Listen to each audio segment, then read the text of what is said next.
Francesco Abbruzzino with the Scoop News. I thought I would share this letter from Lee Hayes Byron, and she is the director of the Sarasota County UF/IFAS extension. And she basically wrote this letter, and it covered what the some interesting stuff in regards to red tide and how the algae blooms have sparked a conversation throughout the community. It's a conversation that's settling down now since we're seeing less and less of it.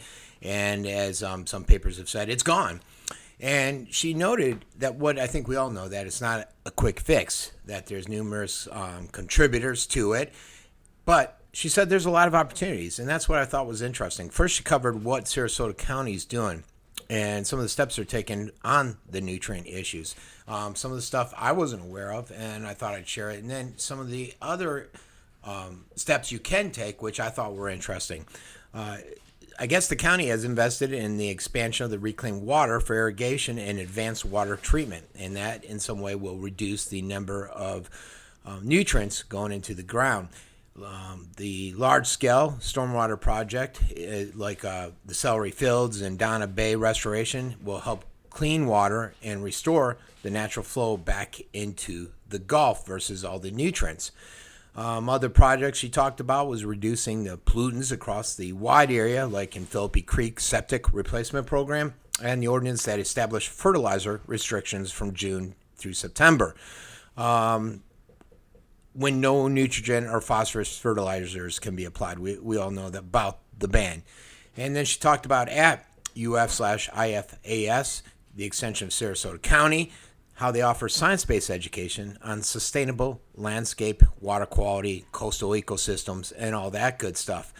Now, one thing she touched on is like a Florida-friendly landscape in the program, and the 9 principles that are employed with it that support residents in reducing their time, energy, and inputs needed to maintain their lawns. And she mentioned that if you have a landscaper or a contractor, a landscape contractor, ask them what they can do to try to reduce the amount of fertilizer and pesticide that goes into your landscaping, making sure that their work vehicle has the county issued decal, which indicates that they've been required, they've gone through the required training for fertilizer application. I didn't even know that the county had something like that and a decal, which is pretty interesting. They also encourage association leaders to apply for that same FFL principles in their neighborhood. The Sawgrass, the different HOAs that are out there, and using neighborhood-wide landscaping strategies and policies that they should consider waterfront planning and buffers and all that good stuff. And that there are neighborhood grants that are available to improve the water quality, the native habitat, and FFL landscaping. She touched on septic tanks. And we all know, you hear a lot, there's a ton, I think over 5,000 septic tanks just here locally in the Venice area with South Venice, Nokomis, and all that good stuff. But making sure that they're inspected 3 to 5 years to ensure that they're functioning effectively, so every 3 to 5 years. And it will go a long way in protecting the environment, and it will also go a long way to save you money with your septic tank. They said you should consider upgrading it or try connecting to a central treatment system. And I know that's one thing in South Venice that Charles Hines, County Commissioner, has said that South Venice residents have been very reluctant to do. Even some here in Venice, where it's been basically an ordinance has mandated that they need to change out of them. Pet waste. A lot of us know when you're out there and you're walking your dog, you pick up the pet waste. Well, she said, look, a lot of residents need to be better neighbors and not forget about their backyards, because that too is an issue that can wash into our waterways and into our systems once it starts raining. Vehicle emissions. She said that vehicle emissions contain nitrogen that deposit into the waterways out of the atmosphere. So your choice of vehicle will determine your dedication, I guess, to the nitrogen issue. Something even washing your boat or washing your car on the driveway can impact the stormwater runoff. If you wash it at home, you do your lawn, everything, it all goes down. It goes into the soil, goes into the water system, the sewer system, all that stuff. Ensuring when you do that, she said to use mild, biodegradable, low phosphate soap.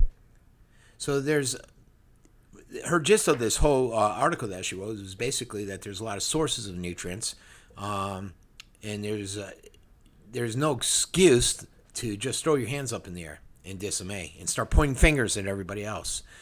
She did put her website where you can learn more information, or you can call them. Now, if you want to call them, it's 941-861-5000. You can go and call them to try to learn more. There's upcoming events and classes.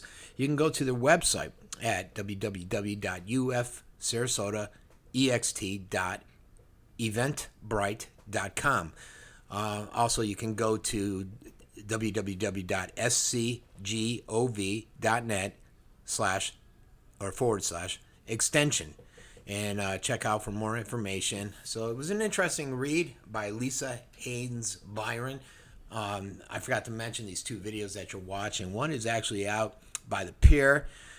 That's the one that's closest to me, and that's one of them that just takes all that stormwater runoff and dumps it right out into the Gulf. And the other one to the far, I guess it would be my far right on your screen, is the Shamrock. And it's a stormwater runoff that's dumping from Shamrock Park area into the ICW. And that's something you don't hear a lot of people talk about. People always talk about the beaches and the stormwater runoff there, but you rarely hear about the ICW. And I did a piece, and I'll attach it on this webpage down below, where I went in and I showed all these the storm runoff, and I covered the concerns with the ICW that nobody ever talks about because you don't see it. You don't see these storm runoffs like you do the one big white pipe sticking out at places like Venice Beach. All right, everybody, this has been Francesco Abbruzzino with The Scoop.